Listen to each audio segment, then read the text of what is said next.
ఈ రోజు కాంగ్రెస్ పార్టీ జెండా జైరాబాద్ మీద ఎగిరేసిందన్న ఆనందం కలుగుతుంది. ఇక్కడ బిచ్చుకుందా నాకు కొత్త కాదు. నేను సైకిల్ యాత్ర చేసినప్పుడు 1400 కిలోమీటర్లు 840 గ్రామాలు 160 తండల్లో నేను పడుకున్నా.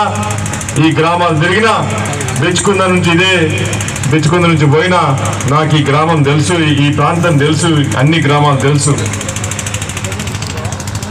మరి నేను ఎప్పుడైతే 5 సంవత్సరాల కింద సైకిల్ యాత్ర చేసినప్పుడు ఎట్లా ఉందో బిచ్చుకుందా, ఈ రోజు కూడా బిచ్చుకుందా అట్లానే ఉంది. మరి బీబీ పాటిల్ ఏం చేస్తున్నాను అనుకుంటున్నాను. బీబీ పాటిల్ ఏం చేసిండు? ఏమీ చేయలేదు. ఉన్నాయని గుంజుకున్నాం మన దగ్గర. గుంజుకున్నా లేదా? ఇప్పుడు ఆయన గుంజుకొని ఏం చేయాలి? మనం పూణేకు, మహారాష్ట్రకు, బాంబేకి పంపించాలా లేదా? ఒక్క ఓటు గుర్తుంటే మీరు చేతి మీద పర్మనెంట్గా పోతాడు, వెళ్ళిపోతాడు. బీబీ పాటిల్ నీ చేరగాలతో మాట్లాడిస్తున్నావు కదా, ఈరోజు నీకు దమ్ము, ధైర్యము, చీము నెత్తురుంటే బిచ్చుకుందాం, మాట్లాడదాం. ఏం చేద్దాం చూద్దాం. నేను ఏం చేయగలుగుతా 5 సంవత్సరాలు ఏం అయిన తర్వాత మనం మాట్లాడదాం. మొదలుగా నీకు తెలుగే రాదు. నువ్వు మా బాధ్యం అర్థం చేసుకుంటావు, మా కడుపు నొప్పి అర్థం చేసుకుంటావు. నువ్వు ఇక్కడ ఉండేనే ఉండవు. నువ్వు ఉండేది మహారాష్ట్రలో ఉంటావు, లేకపోతే బాంబేలో ఉంటావు, ఢిల్లీలో ఉంటావు. నీకు ఇచ్చిన గవర్నమెంట్ నీకు ఇచ్చిన 25 కోట్లు నువ్వు ఖర్చు కూడా పెట్టలేదు. 4 కోట్ల 80 పెట్టి 20 కోట్లు ఎడిపోయి వాపస్ పోయినాయి. లేదా? మళ్ళీ నువ్వేం చేసినావు? గ్రామాలు దత్తత తీసుకున్నావు.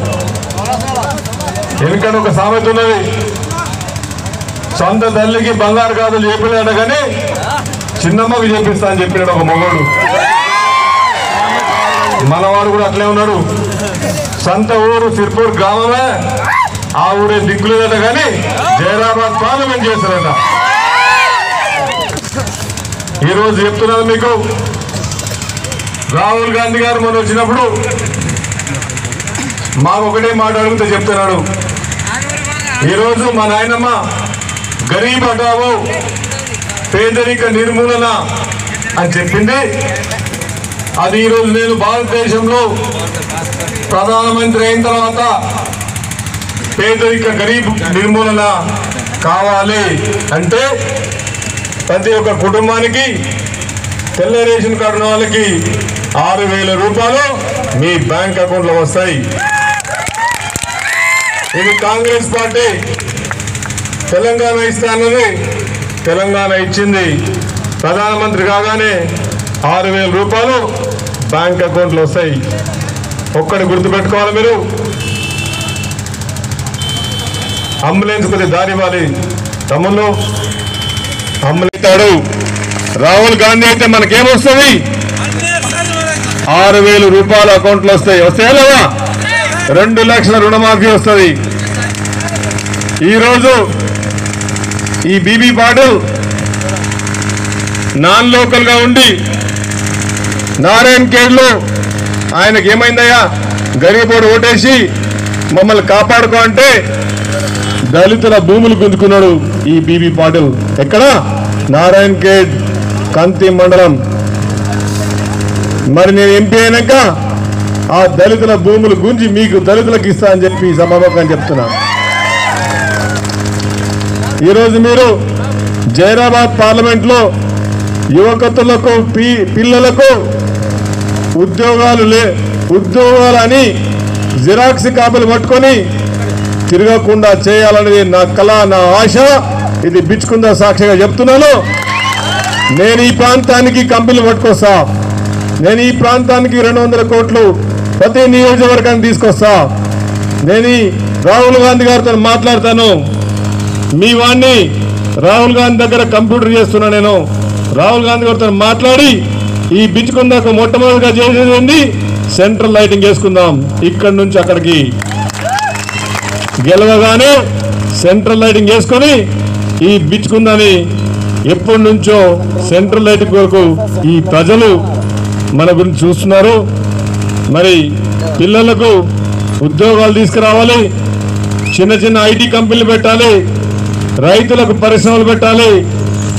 మరి ఈరోజు తాగునీటి ప్రాబ్లం ఉందా లేదా అక్కడ? మరి బీవీ పాటిల్ ఏం చేస్తున్నాయా? ఎంపీగా ఏం చేసిండు? ఏమీ చేయలేదు. ఆరాంసే తిని పండుకున్నాడు. సింగూర్లో నీళ్లు తీసుకుపోతుంటే తీసుకుపోతుంటే ఒక్క మాట కూడా మంజీరాల ఒక్క చుక్క కూడా లేదు. మరి తాగునీటి లేదు ఇక్కడ. మరి ఉన్న డబ్బులు కూడా వాపసు తీసుకుపోయిండు. ఈరోజు మీరు ఒక్కటే ఆలోచించుకోవాలి.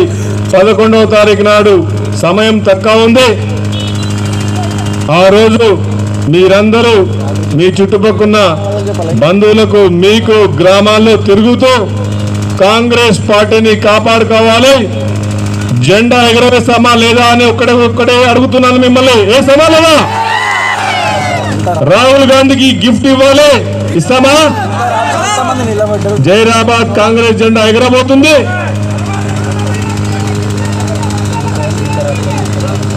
ఇంత రాత్రి అయినా కానీ మీరు నా గురించి, అన్న గురించి మధ్యాహ్నం నుంచి ఇక్కడ ఉంటే మిమ్మల్ని ఎప్పటికీ ఇది మర్చిపోలేను. మళ్ళీ గెలిచిన తర్వాత ఇంతకంటే ఎక్కువ విజయోత్సవ సభ చేసుకుంటూ మళ్ళీ బిచ్చుకున్న వస్తా అని చెప్పి పేరున అందరికీ నమస్కారాలు.